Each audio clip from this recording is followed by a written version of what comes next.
More and more tea, or should I say mushroomy stuff, keeps coming out in the Erin Patterson trial. We're going to go over another quick little update with some very interesting shroom tea details in today's video.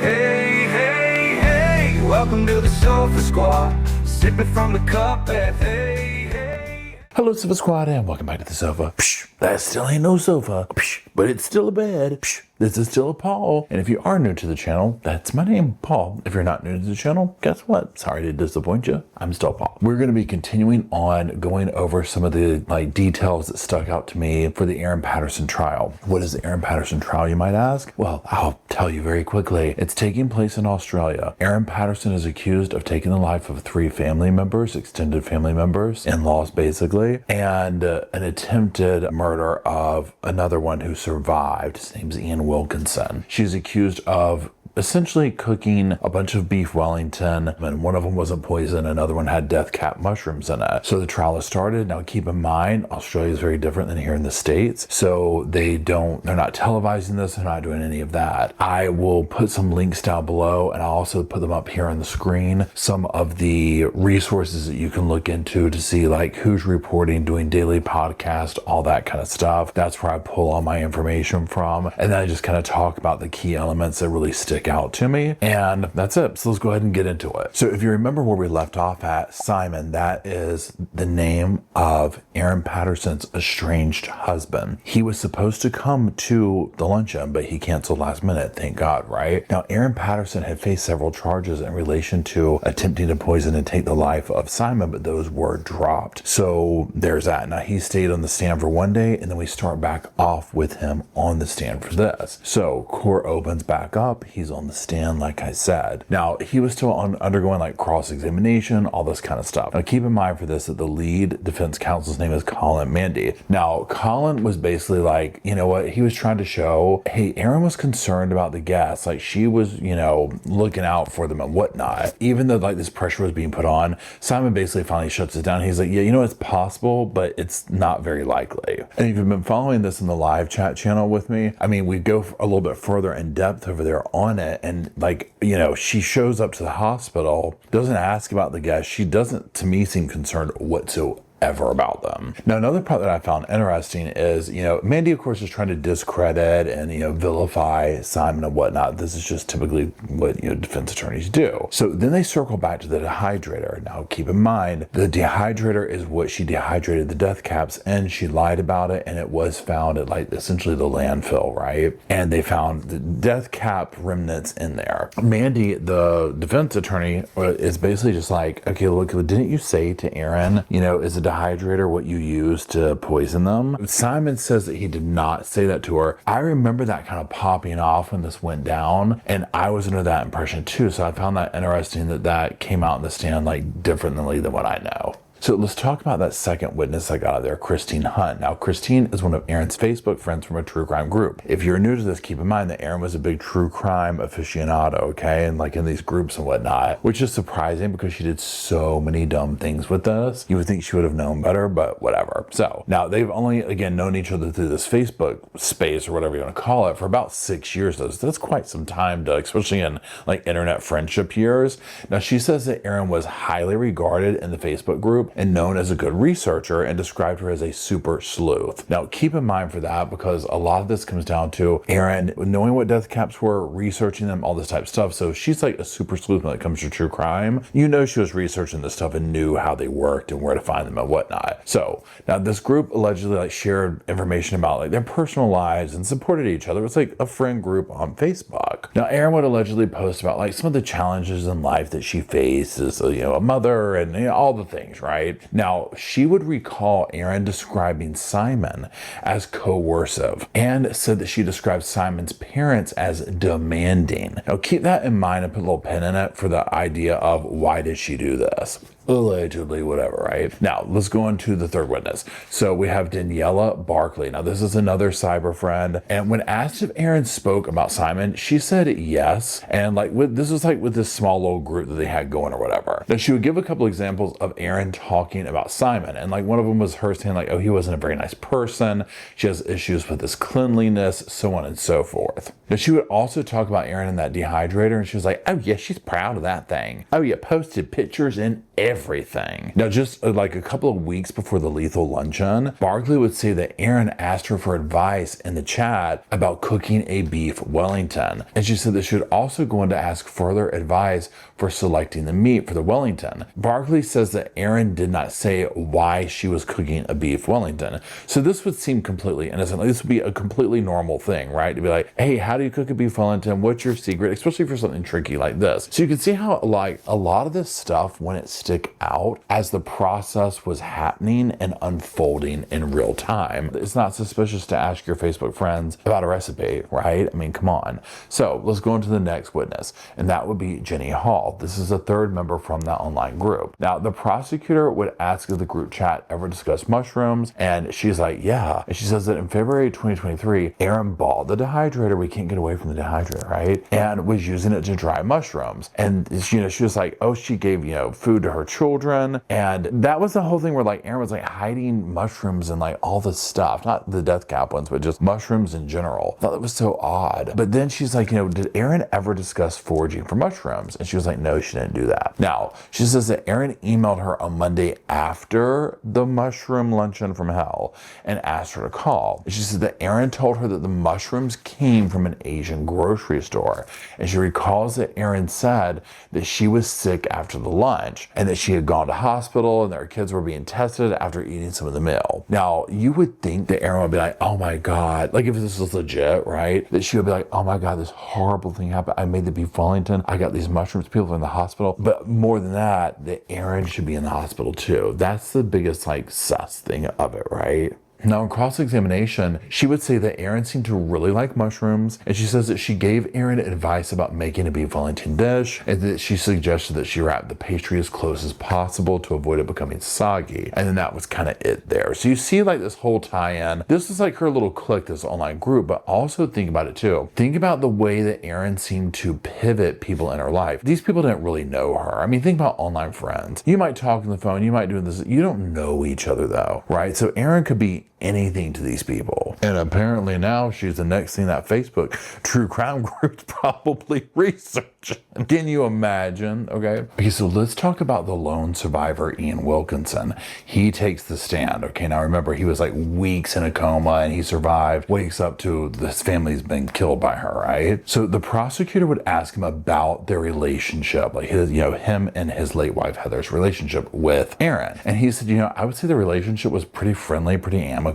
It didn't really have much depth, which again makes sense, right? He says that we were basically acquaintances. Okay, that's how he described the whole situation. And he said that we really didn't see a great deal of each other. And then he also did say that Heather would have seen Erin more than himself, okay? Now, he said that she, meaning his late wife, talked to her more, so on and so forth. But he said that overall, neither of them really considered the relationship to be close. And again, I'm not a doctor, not a lawyer, not a psychologist, none of that fancy stuff, right? But to me, this makes sense. As you start to see all these people that talk about her, it's superficial. These aren't in-depth relationships. And I'm not saying she doesn't have those, but it just makes sense to see how all this is playing out with all of these levels of secrets that she seems to have. When he was asked, how he would define Erin, as a person, whatever, he was like, she just seemed like kind of a normal person to me. And he was like, we'd meet, she seemed kind of friendly, we never had arguments or disputes, he said. She just seemed like an ordinary person. Now, he said that Erin was reluctant for guests to look in her pantry. There was a whole thing about when they came over to the dinner, and a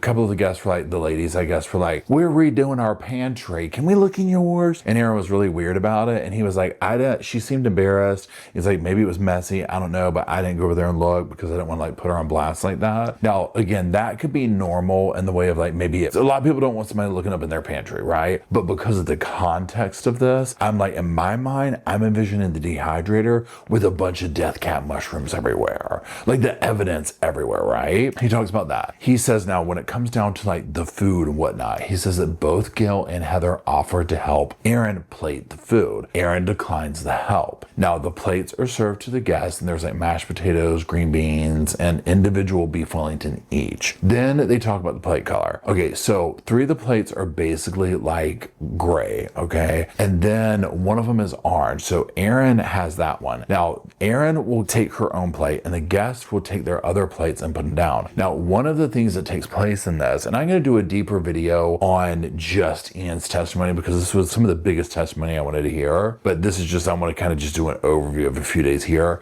but we'll pause for a second on this subject. So the defense is trying to say, well, look, the guests could have gone anywhere, like, you know, they just took the plates and put them down, whatever. And Erin had most likely, obviously, the not poisoned one. But we were talking about this in live chat, and like, think about how like the decorum is at a dinner. So like, imagine the vibe where it's like, and I'm making this up, but pretend like Ian, the survivor, grabs, so all 4 plates are gray for the guests that are being poisoned. Erin has a different color plate. So he takes 2 plates and he goes and puts them at the table. It's like unspokenly assumed, okay, correct me if I'm wrong, let me know how this rolls with you, whatever, that is his plate and that is his wife's plate. And even if you put them down and you're kind of milling around, like kind of waiting for the host to be like, oh, okay, well, is everybody good? Is everybody, you know, whatever? Even if you haven't claimed that seat by literally sitting down in front of the plate and being like, here's my fork and knife, this is mine, don't touch it.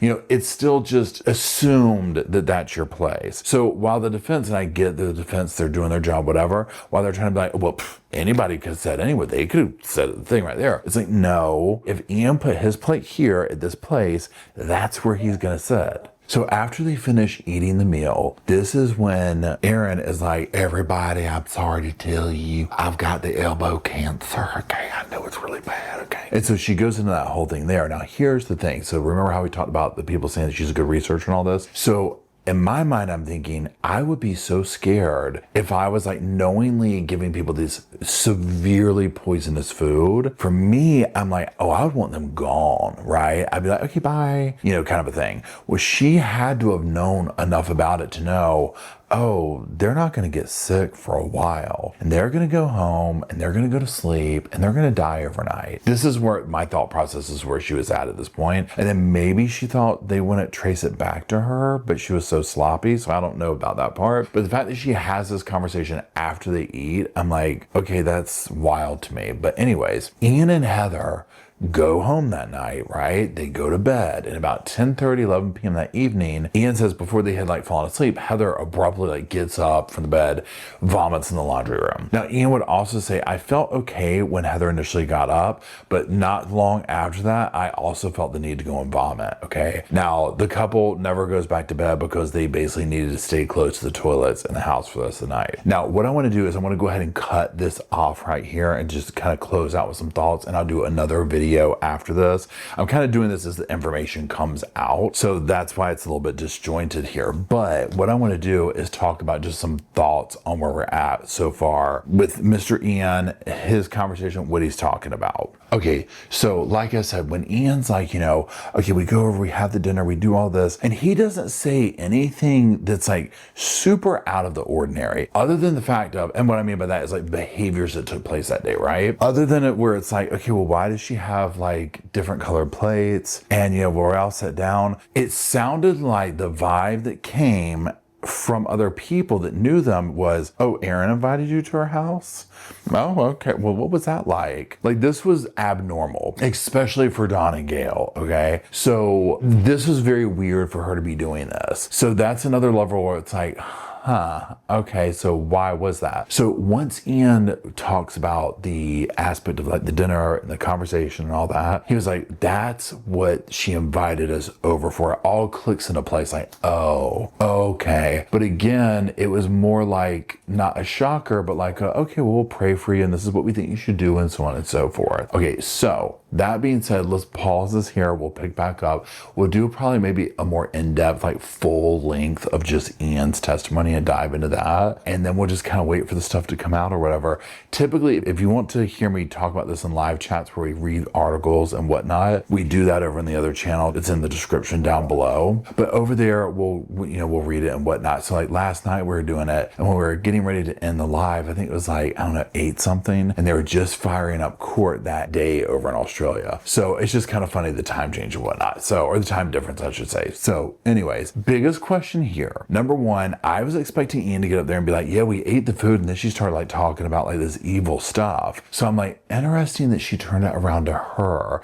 and felt sorry for her while she's sitting here knowing she just gave these people an incredibly lethal dinner, but yet she wanted to have a sorrow thing towards herself. I am very confused, and the prosecution said that we might not ever know her real motivation. But I guess my two biggest things are, why did she do this? And did she mean to kill them? At first I was like, she wanted to be like, nurse them back to health, but now I feel like she wanted to kill them, and maybe just thought she could get away with it. But then there's the why. Like, why would she do it? It's so obvious. She was in a true crime group. So much of the stuff she did is like basic 101. Okay, like if you were studying true crime, like you should have been like in your mind, don't do A, B, and C. Don't look up where to go get the poison on a documented device and then go get the said poison and kill your family with it. This is a no-brainer. Right? No brainer. So that's where I'm like, did she mean to kill it? Because I guess my thing is the level of ignorance that she displayed in her tactics doesn't match somebody who was like trying to get away with something or trying to do, you know what I'm saying? Like it doesn't make sense. But I think I'm also trying to make sense out of the senseless, because at the end of the day, this group of people were completely innocent. They were being nice to her. They were like,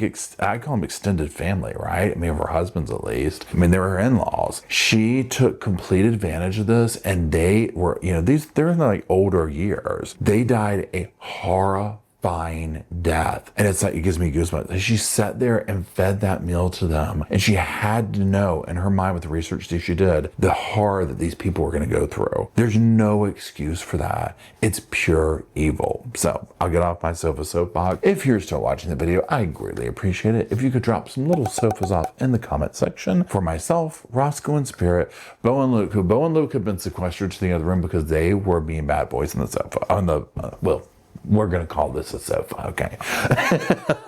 They're almost where they can make it to a video, but just not quite yet. But for them as well, and the rest of the sofa squads, we all have a place to hang out, talk about this case, all the other ones we talk about here at the Sofa Squad. And until we hop, skip, and dance down to the comment section, I'll see y'all soon. I just wanted to say thank you again for watching the whole video, and also thank you for being part of the Sofa Squad. Special thanks to all the Patreon members, channel members from both of my channels, everybody who likes, shares, subscribes, comments in the comment sections. It helps the channel out so much. Now, don't forget, I do have that other channel, the podcast channel. That's where we go live, we hang out, we talk. We have kind of sort of a schedule, but just be sure and check it out. I'll put it up here on the screen. And then, like I said in the beginning of the video, if you want to follow me and Rosco on the Instagram, go on, check it out. It's right here on the screen again. But once again, thank you very much. I really appreciate you being part of the Sofa Squad, and I'll see you in the next video. Hey, welcome to the Sofa Squad.